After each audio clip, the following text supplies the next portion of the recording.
All right, welcome to Bringing Heaven on Earth, a podcast that unites wisdom keepers, healers, and inspirational leaders devoted to elevating the consciousness of our planet.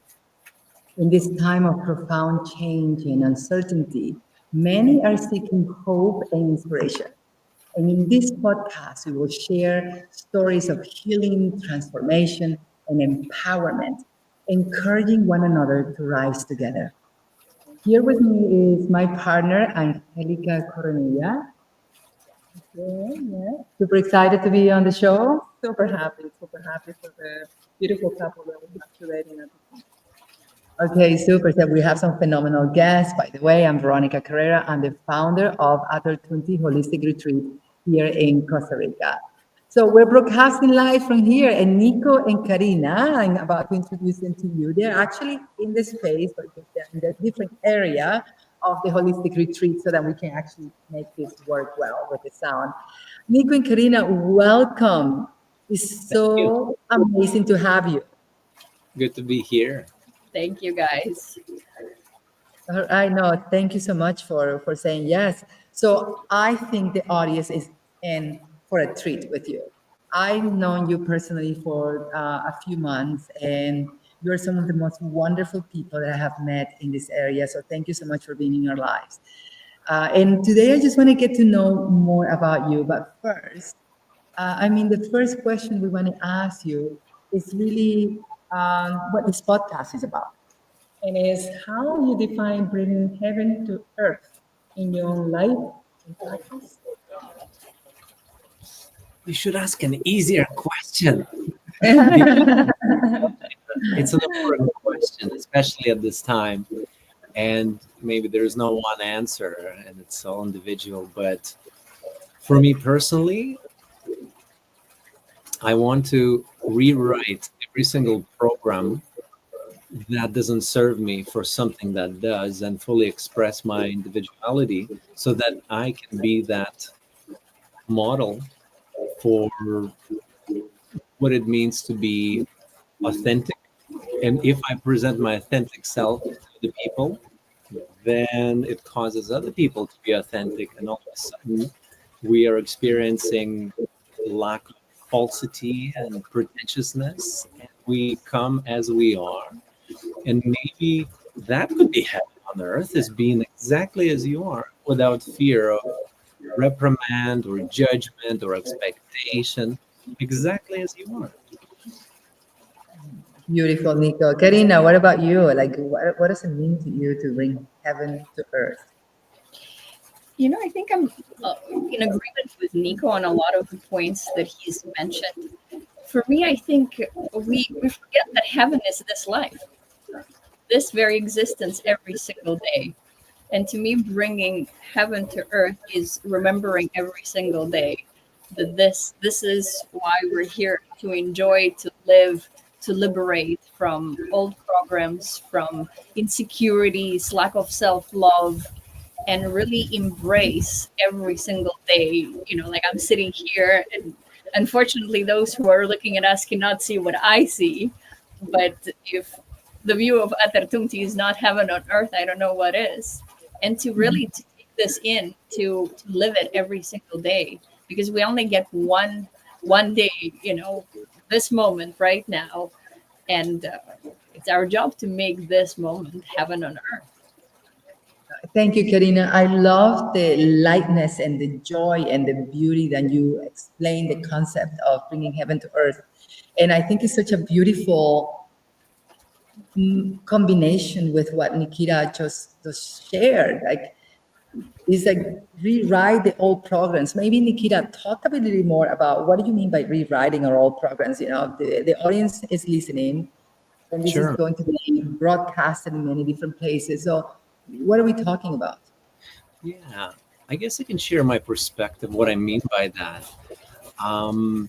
Everything that we know, everything we've been taught, everything we've been told, I think of it as a program that we internalize and we use on demand to deal with the world as it comes to us. So if there's a challenge, we go to something that can solve that challenge. If I'm stressed, maybe I can have a drink. Oh, that's a solution. Great, that's a program that I carry. And rewriting that program could be sitting in silence, or sitting and meditating, or not engaging with that immediate reaction and going to the easy short term fix, but to sit with the emotion and not let it take you over. So, all the programs that we have, expectations, uh, wanting to be liked, not being enough, all of that has been pounded into our heads for years. And I think it would be a great idea to get rid of all of it. At least if it doesn't belong to you, if you don't resonate with that frequency, why not discard it and decide that for me, just in my case or an individual's case, I'm not going to do it anymore. I say no. And now we introduce a better solution, a better program. So rewriting them one by one, first we have to identify what they are and then decide how we're going to tackle it. So gently and slowly using the left side of our brain to try to see what they are and then adjust, make an adjustment. It could be a tiny adjustment, could be a big adjustment. But if we're mindful of it, we're able to rewrite everything, right? And to me, that's very exciting. It's a solution that actually works. All we need to do is to make a decision, which is simple. You don't need extra money to make a decision. You don't need another person with you to make a decision. It is on me. So I take that full responsibility to make a decision, rewrite the program, so I can experience heaven on earth from a unique vantage point of being me. Very beautifully explained. But now you know I'd like to go deeper. Maybe this is a conversation with all of us. How have you rewritten your own program? Like, what was the program that you need to rewrite? Maybe it's an opportunity for all of us to share. One example, and it may sound strange, but I am extremely lazy.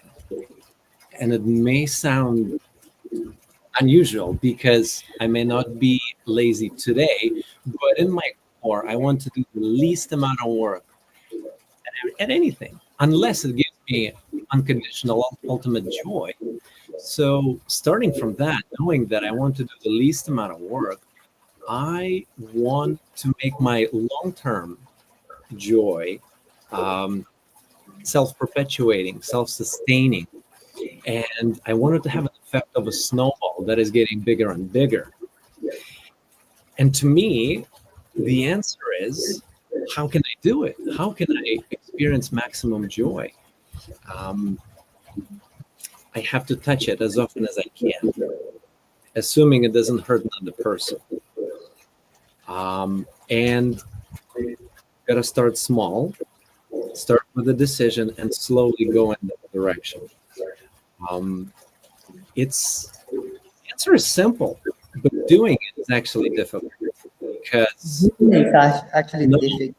right? We all know we have to eat well, right? We all know we have to exercise.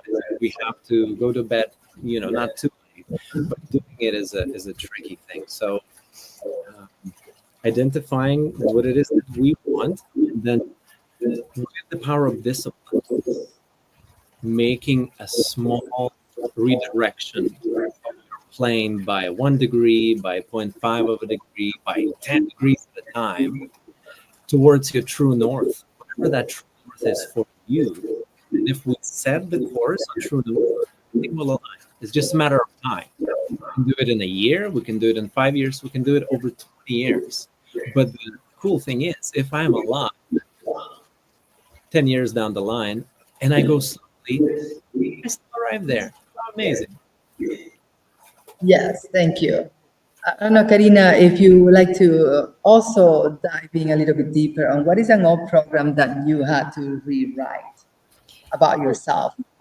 To be honest with you, I think I'm almost a better example than Nikita in this case, because the transformation I had to go through was huge because to me, this guy over here, I always say you're a pretty wholesome person, which he doesn't like, but it is true for me because he was this true Norse that showed me that things can be different, I can be different, and I don't have to sit in those old programs of being a victim, which was the biggest thing for me.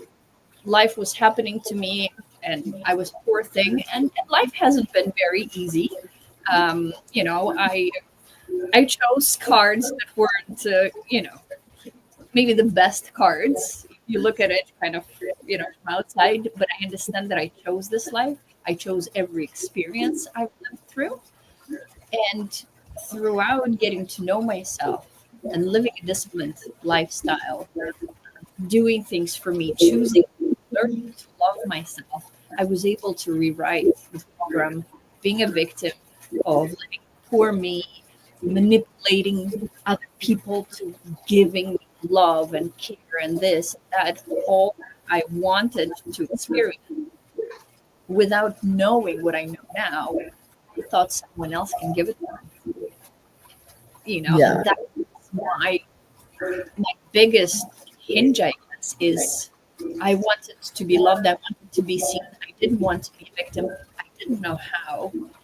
But little by little, with the help of Nikita, I started addressing those programs and having a conversation with my ego. I literally gave my ego a name, and I speak to her when she's trying to, like come in and be like, "Oh, let's not do this. Oh, you're okay. You don't have to push yourself.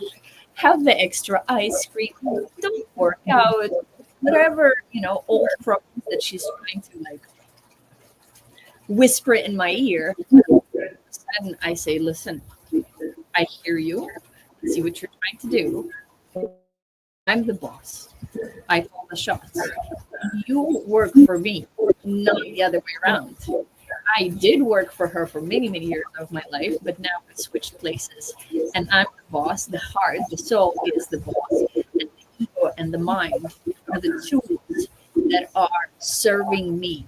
And I guess that's the biggest example I can bring. Yeah, what I take away from you, even since I met you, is that hey, we don't have to live like victims. It's our ego that wants us to feel a victim, and that does not want us to be the queen or the king of our own kingdom. Yeah, wants to take that role away from us, and then what you're saying is like I can go from being a victim to being a victor of, and conqueror of my own circumstances. And so, and that's very apparent in your energy and every time I'm around you, Karina. And so thank you. And I want to ask Angelica, because Angelica works with a lot of women's groups in New York and now here. What does that mean for you to rewrite your old programs, your old story? Well, thank you. I truly resonate with both of you when you share about True North, because when we have a very clear path that we can do small steps every day towards that destination. And for me, it requires presence in the now, to be able to process what is still there from the past and take the steps forward the future without going forward too much. That is going to create anxiety and probably a little bit of confusion. So that north is the one that is grounding me to be able to have these decisions to move forward in rewriting my story. Yeah, and that's what exactly what this work that we want to facilitate for people, right? So let's dive in a little bit more on what it is that you do. Maybe just give us a little bit so people get to know you. I mean, right now we're started talking about heaven on earth. People already know through a few episodes, and we are the owners of this holistic retreat on the Pacific coast of Costa Rica, and that we invite people to this transformative experiences here on the Pacific coast of this beautiful land and this beautiful country. But who are you? Like, what do you do? What do you used to do? What do you do now? Give us a little bit more of a sense of who you are. Sure. Maybe I can start with a little background, a little story. I actually taught chemistry, biology, and grade 9 and grade 10 science at a Canadian high school. And I've done that for 10 years. And the last year and a half, I actually decided to share with the kids something that they don't hear too often, which is how to deal with the big topic is mental health. Everyone's impacted by it somehow. So I thought I'll do a good thing and share with the kids what it is to take control of that mental health. I started talking about facing fear, once a while taking responsibility, maybe taking a cold shower, and really feeling who you are and how you deal with stress. Some students loved it, some students didn't. And at some point, I ended up at the principal's office and I was told that I should stop talking about it, which was very strange to me. Actually, I was shocked. And I was informed that there are people at the board level who are dealing with these issues. So I should just stick to the curriculum. In my defense, I said, well, we're about digestive system, right? Grade 11 biology.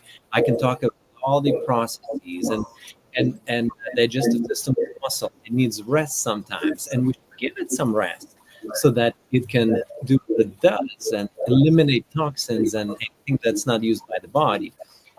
I was told that I should stick to the curriculum and not open my mouth essentially, which was a shock. And I couldn't understand why. This information is actually useful and helpful. And I'm prevented from talking about it. So right then and there, I realized that I have to step outside of the system.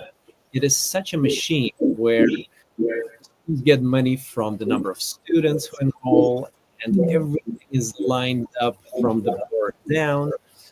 You're a number as a teacher and also as a student, but I couldn't accept that essentially. So I decided that I'll open up my own school and I will teach my own curriculum and I'll be the boss and no one will be able to tell me what I can or can't say. And I had that idea and actually 6 years down the line, it is a reality, and I have Plug and Mind Academy where we teach everything that I was sharing with students in a very meaningful way that empowers people to take action. So that's in a nutshell where we are. We do it through courses. We do it through I call it analog work, one-on-one, small groups. The goal is to really empower people to step into their own essence, say no to what they're not going to be dealing with very calmly and firmly, and start walking in a direction of their choosing, what they really feel rather than what they're told. And to me, that's important work. Being a being a teacher, I feel that this is where I should be. Luckily, I have created the atmosphere for myself to share these things. So, Plug in Mind Academy is that platform, is that space where we share the works. And actually, it's really simple. That's the most amazing thing. It's relatively simple to turn everything around.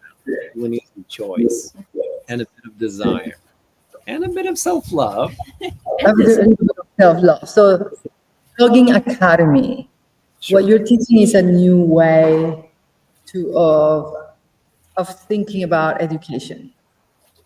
It's not about the old structure, but it's about, yes, the learning, the knowledge, but it's also about personal transformation. Sure. Bless you. Excuse me.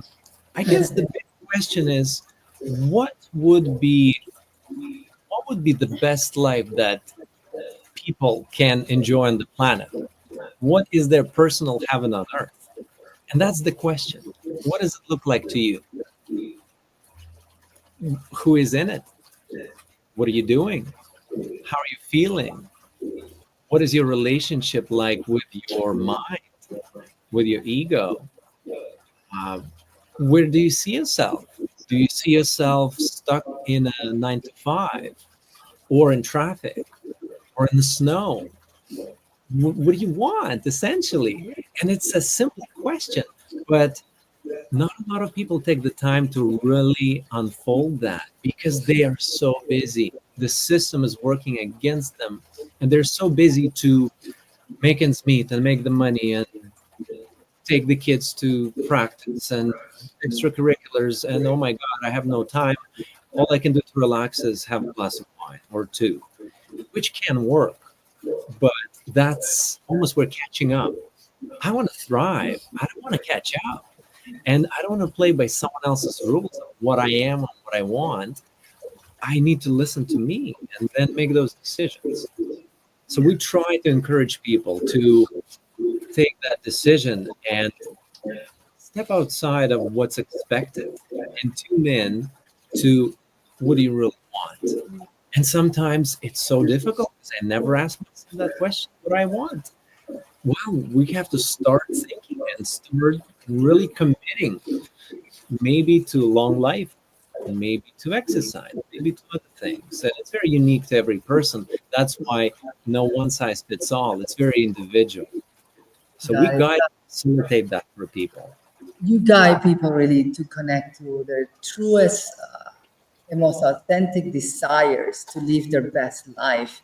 And what does that look like? You co-design it with your clients. Sure. Um, Yeah, yeah, we guide. I guess we try not to teach because there's nothing to teach except for support and maybe consider alternatives. And sometimes that's all people need is to reframe what it is that's available to them, what it is that's not available. Let's say I didn't think I was a good musician for 20 plus years because my grandmother told me that I wasn't, and I believed her unconditionally. So I thought that poor me, I can never be a musician, play and sing and express myself, which I had to consciously undo. And I'm happy to say that I have made huge progress. Now I enjoy, despite what I believed in the past. So, being an example, I help people to step into their power in a small way. I love that. So this is a good nugget of the essence of what the message of what you're conveying is really you help people to connect to their own essence of what they really want in life because you're doing it yourself. You had to go through that process yourself. And then this leads me to the next question, Karina. You, as part of your work now together, I know that you work together helping people go through healing and transformative experiences. And that's what you do here in Samara, Costa Rica. So one of your focuses is on helping people move through their shadows and discovering their true selves. Talk to me a little bit more about that. How have you been able to then move through your own shadows, discover your own true self, and help clients do the same? Thank you for asking. It's very it was a very heavy topic for me for many years until I was able to really move through my own shadow to be able to speak about it freely. And I went through sexual abuse as a child. I went through physical abuse, abandonment. There was, like as I said, the cards I chose weren't the best cards. I guess if you look at it from the perspective of a victim mentality. But I also understand that every experience I chose, my soul chose it for my own growth, for my own good. And through this work and through facing myself, I was able to own everything that happened and make it into a blessing rather than a curse. So to me, working through your own shadow is really accepting all parts of you and taking that unloved inner child, that unheard inner teenager, you know, hearted um, adult, and reining them all in and putting them all together and really holding them all and loving them and giving them voice, giving them love, sitting with the pain and sitting with the discomfort and facing it through many different modalities that we use during our retreats and our work, and accepting and loving yourself no matter what happened to you, because for many years what happened to me was defined by, and when you are a child, that innocence, that connection with the creator is taken away from you. All my life I thought no talents. I was this average girl that cannot do anything, and kind of like played it small and played it safe until the time when I chose to face myself, rein in all of me, and I realized actually I do have a lot of talent, and I can do things, and I don't have to shy away and play small. I can be as big as I am. I can share my truth. I can share my love, my wisdom that I've accumulated through life. I also understand that it can be triggering, and that some people don't like it and they feel very triggered by it. And to me, that's a good thing, because I think a true healer has to be triggering. Because my job is to cast light on the shadow of a person like I do with myself, and to have them see that this is not a weakness. This is your strength. All you need to do is shift your perspective. So that's kind of how I'm looking at it. It's loving all parts of it, especially those parts we don't want to love, those parts we're embarrassed, or we wish never happened. No, we bring them in and we give them the love and the care they deserve. It's like, by darkness. That's how I see it. Darkness, you have to love it. And that's when it loses its power. Yeah. That's why we love our own darkness, and through that we bring it to light. I love that, because I think that that's one of the reasons why we have so many people, including us, at many points in our lives, feeling that we're not enough, feeling that our shadows, and what we mean by shadows is those aspects of us and that seem to be unhealed and unresolved, parts of our personalities that we know are not in alignment of who we want to be or how we want to show up in the world. And so when because we know ourselves more than other people, so we know exactly when we experience anger, hate, disappointment, jealousy, competition, and we may not like those parts of ourselves. So what you're saying is like, how do you attend to those parts, and how do you embrace it? And this is something that you talk about a lot. So perhaps you can elaborate a little bit more on the shadows and the light. What does it mean for someone that has not done this type of work before? Yes, I truly feel you, both of you, when you share that you embrace the love as your part of your North truth when you work with individuals or groups. And I felt this experience myself with both of you. And so thank you for for your work, because I felt held and safe. And that's what it's about. How we can be in service, creating this safety container for our people that we're serving in the moment, and without judgment, without any low frequency energies that are going to bring them down, but how we can lift them to finalize, get to the point of getting back to love, because that's the true north. How I can go back home, which is myself and my self love.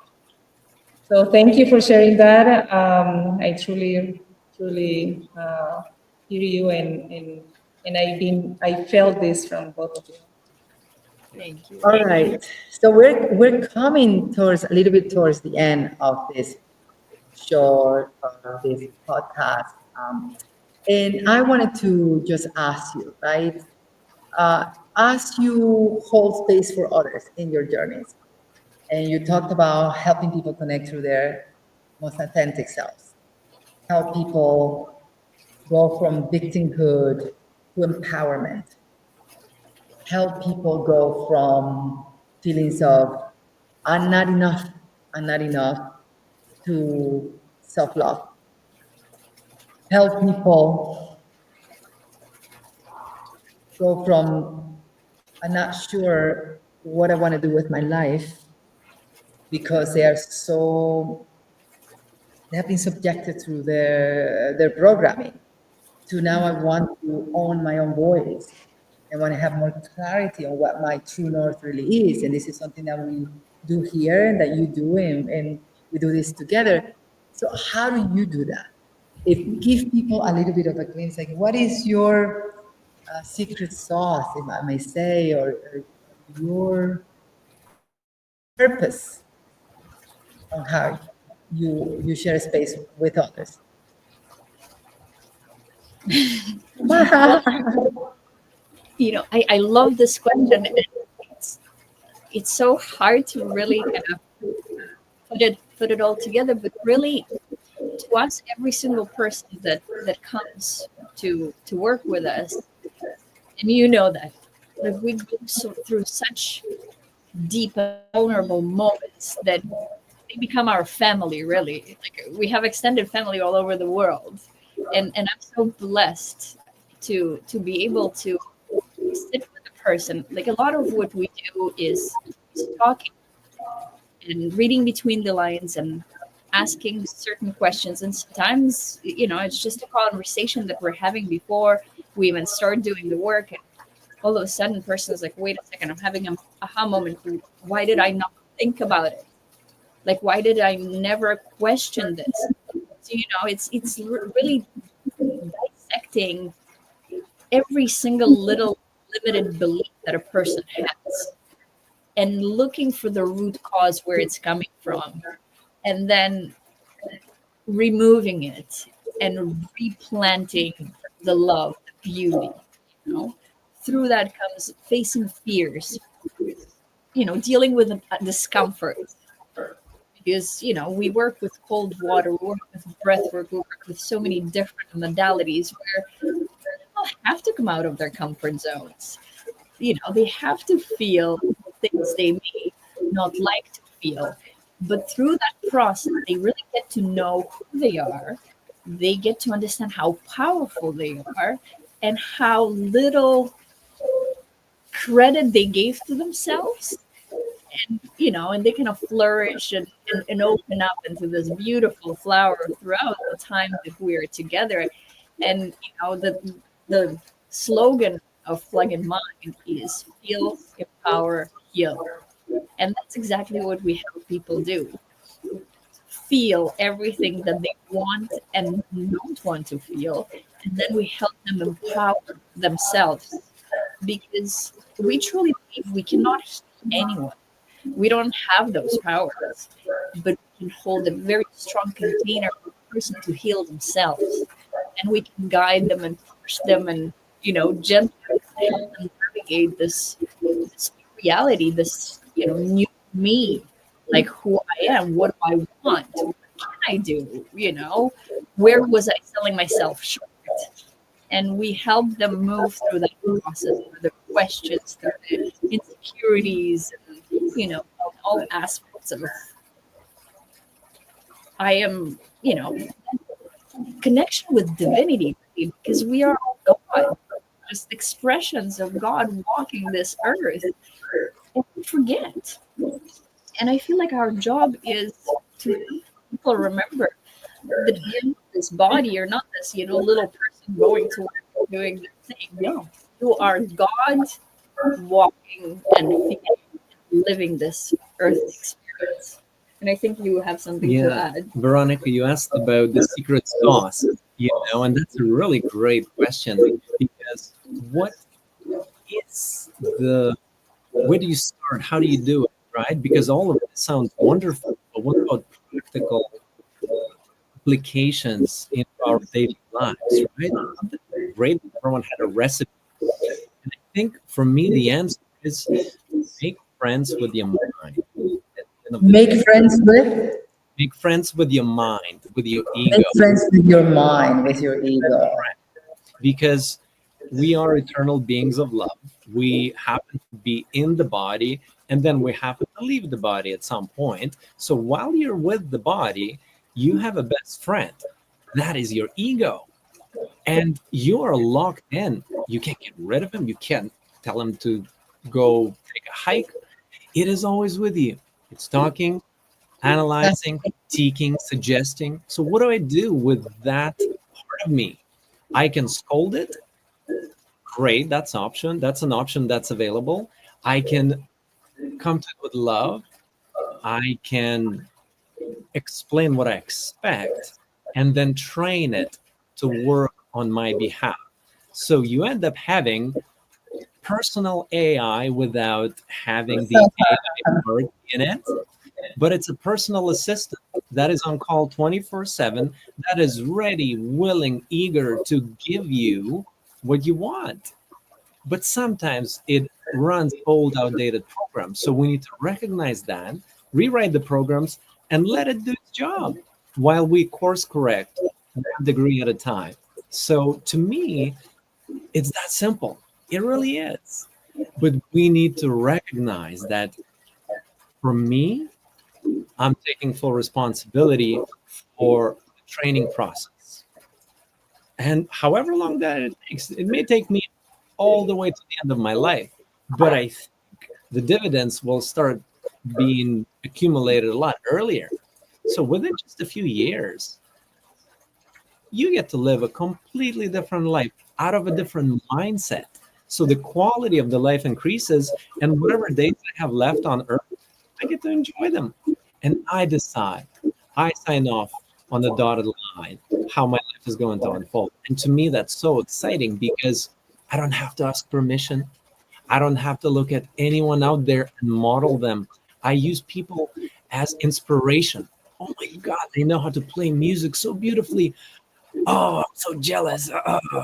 No, for showing me what's available. Oh, wow, it excites me so much. I think I want to invest into that part of me and develop. Or I see a person who speaks eloquently. Oh my God, what a beautiful way of carrying yourself. Love it. Thank you. Instead of, but I don't have it, but you have it. Poor me, I'm a loser. Everything falls apart. Thank you for that experience. Now I can redirect and gently and slowly arrive to my true, authentic, pure, quirky, childlike, playful nature. And if everyone did that, what would happen? If everyone decided that, you know what, I'm not listening to anything I'm being told, or at least I'm going to question it, not take it at face value, but question and decide, thank you. But for me, no, that's not the answer. What is the answer for me? Let me find out. Let me play. Let me play and really stumble upon it. And maybe I have to support myself. And that's very different than what I heard many times. I heard we must get rid of the ego. The ego is the enemy, and we need to be a better human being. And what you're saying is just dance with your ego and teach the ego and train the ego to work for you to help you move forward in life. And I love the examples you gave, like, oh, this person plays guitar so well, and sings so well, and it's really what the ego is doing. What the ego is doing is showing you, um, and just it's showing you what you may want to do. It inspires you, but first it's going to do it in a way that perhaps is not the most helpful. You Mhm. just sit with it, just like Karina said. Say, huh, I'm feeling jealous. Great. I'm feeling jealous. Okay. I'm not going So to how judge can myself. I learn from this, right? How can I change from this? Yeah, yeah, yeah. So, there's a reason. There's a part of me that feels jealous for certain reasons, love myself regardless, and then say, how do I alchemize this feeling? Hmm. Exactly. So that then it moves me towards a more elevated state of being. And Hmm. perhaps Exactly. moves me to eventually being a great guitarist like Nikita, you know? And so it just takes it, you alchemize it, take all of these negative emotions that we have when we don't get along, when we don't, like something, just like how do we alchemize it?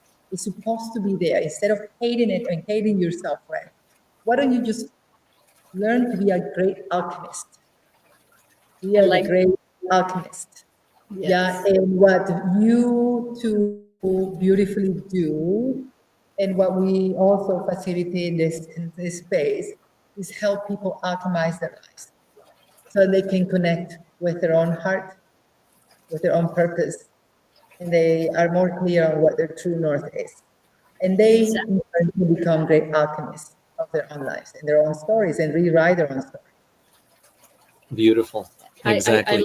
love how you put it. Exactly. Because as you've mentioned, we can't kill the ego. Well, I guess we can for a few moments, in sacred unions and ceremonies. But ego is with us from the moment we are born until the day we die. So it's the longest relationship we ever have, really. So instead of wanting to kill it or being negative with it, and sometimes you need to be firm, because another very important aspect of what we do is we help people learn to establish boundaries, because a lot of us really struggle with saying no, choosing ourselves, setting boundaries and saying, what, like, I hear you, but no, like, thank you. And, for me, boundaries are not walls, they're bridges. And I get to decide when and how those bridges are used. Ooh, I love that. Boundaries are not just doors, they're bridges that I get to, Exactly. or when this happens, or what I let into my own life. And That's then so beautifully, so powerfully explained. My gosh, you two are amazing. And Yeah. I'm curious about the name of your ego her because you name is said what is the name? Lola. Lola. And is Yeah. a reason for it? Mischievous and very someone who doesn't get to listen. And really, Lolita is a very, really very sexual name, because there is a book about this very very sexual being, Lolita. And through my story, I had to rediscover my sexuality, because I was, quite timid at some point, and that's why I've decided that Lolita/Lola is someone who is, a The little wild. sexy, a little mischievous, a little, misbehaving, and I get to have conversations with her and say, what, like, I love you, but that's a no. Yeah, it's a Uh, beautiful way to have a relationship with it, so you can change the perspective as It helps a the lot. perspective of a negative to turn it into the positive. then you even give it a name. That's interesting. I never tried that. But okay, so any final words? Okay, this is one of our first episodes. I mean, we had 4 episodes being recorded. You are a fifth guest here. We're so happy to have you. So, as we close this space, because you share so many nuggets of wisdom, how do you want to leave people with? Well, from my part, first of all, thank you so much for having us on your podcast, and we're so excited that we're here in the beginning of this journey. And love you, ladies. You're wonderful humans. We love this space. We love doing, our space, and we're looking forward to many amazing events together.